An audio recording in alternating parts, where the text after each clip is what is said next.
So here we are once again. Happy Saturday here in the Midwest United States. It's gray out, but the light is awesome. I don't even have the light on in here. So thanks again for stopping by.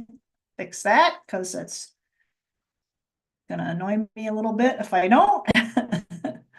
I hope everyone is having a great day. Today is 23rd November. It is the Saturday before Thanksgiving here in the United States. Canada, our Canadian cousins have Thanksgiving on a different date. I apologize, I don't remember when that is. I think it is before the US, but every day should be a day of thanks and grace and goodness and appreciating who and what and where we're at and what we get to do on a daily. I hope everybody had a great week. My week was, as usual, organized chaos. Pardon me for putting my crackers out of the way. Cheese and crackers today for lunch. So today I'd like to talk about compassion and compassion fatigue and self-care and vicarious trauma, just a really light talk, right? So I did go to the Houghton Lake Mystical Retreat put on by the lovely Deb DeRoos and RJ DeRoos Johnson. I'm not sure how you do that.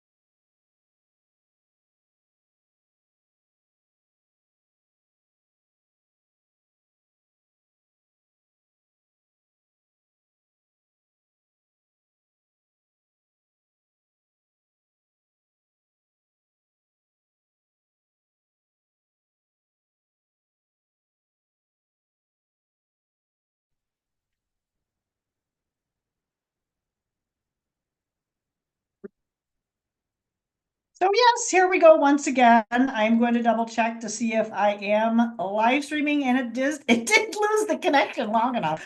This happened to Stone and I, so I'm not really sure what the heck was going on. We'll just kind of wing it. So compassion fatigue, vicarious trauma, and how to process that. Like I said, a lot of people associate that with people in the healthcare industry or first responders. Ultimately, they're helping the people that are experiencing those direct traumas. So they also need to be a little more aware of what's been going on in their life, right? So ultimately for me, it's what it means to me, I should say. And I found some really cool quotes, not from people I would have imagined that would have been kind of in tune to this sort of thing, but then kind of, yeah, maybe. So, compassion fatigue, vicarious trauma, and monitoring your personal growth and self-awareness. You need to monitor your emotions. A lot of times it's based on a subjective experience, which means that somebody else is going to be able to have to help you. You're not going to be able to be objective about what's going on. You don't recognize it when you're going through it. You don't realize that you're having, and I'll talk a little bit some of the markers of going through that yourself personally. I've gone through it myself. And my boss said, you're kind of heading down that path.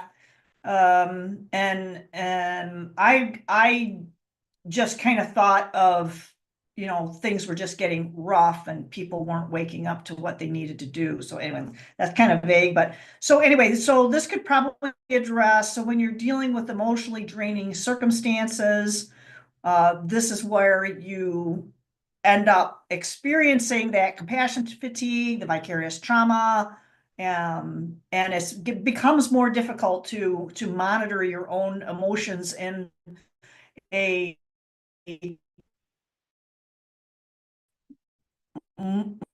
more objective way. So these feelings, this compassion fatigue and the different types of trauma, this can be addressed with learning new skills for yourself and finding a meaning with your daily activities to increase or reestablish an appropriate level of empathy, to processing the more deep and emotional experiences of the suffering that either that you are seeing and bringing onto yourself, especially if you're taking care of a loved one at end of life. So yeah, it's typically one of the ways that we can do this is by, getting healthy, mentally healthy, is to appropriately apply psychic numbing. Psychic numbing to an extreme, in my opinion, anyway. I mean, you can look up what psychic numbing is. You kind of put a barrier up, an emotional barrier to a certain degree I mean, you can still see what's going on, you can still feel what's going on, but it doesn't have that deeper impact that you might feel like that you're having or could experience directly. So like I said, I think if you're caring for someone at end of life, that has a real potential of causing some level of vicarious trauma and compassion fatigue. So what I found, one of the site was an Albert Einstein quote that I recently read, and it was basically that when a human being is a part, if you think about it, human beings are only a segment of a whole of what we might call the universe. So we have that illusion of space and distance and not being connected. We are very much connected. So that's why it's really important to carry a grounded sense of self and staying connected to our, essentially like your higher self, God, Jesus, the universe, all of the above, and not necessarily above, but it's all around us and through us. Again, it's that illusion of separateness being projected. So we're kind of called to connect to that and not consider ourselves apart. So Einstein basically said that one of the things that we are conceptually experiencing is that we're a part and limited in time and space in our experience of self here, the thoughts, the feelings, and we perceive those as something separate or separated from the rest of humanity. It's not even necessarily the universe. People can be very connected to the universe and feel, very grounded in the earth and very, very connected to higher self. But we also need to have that connectedness with humanity and humanity's experiences. It's not just our experiences, it's everybody's experiences. We're all basically having them separately but together, if that makes sense. And so one of the things that Einstein also said, he said it's a kind of like an optical delusion of consciousness. I like that. Optical delusion of consciousness. I think that was a very, very accurate way to put it. And he basically elaborated on that and says that the delusion is a kind of a prison for us, and it's restricting us to our personal desires and restricting our affection for only it's he said restricted, but I think we kind of reserve it. We don't necessarily, we reserve it. We only give it out to this one and that one. And I mean, that's how the word stingy comes into my head, but it's kind of a closed heart feeling to this. And we have that affection only for a few people that are closest to us. You know, it doesn't necessarily have to be a family or a pet or whatever. It could be anything, but we only have a few. I mean, I only have a few friends that I confide in or can even get, you know, kind of in touch with, only because I'm really busy. So things he said that is our task is to free ourselves from this prison and widening our circle of compassion. And ultimately, it feels like this is why I do what I do, whether I get feedback on something that I hope to get feedback on or not. I still put this out, whether I'm heard or not. That's not, that's not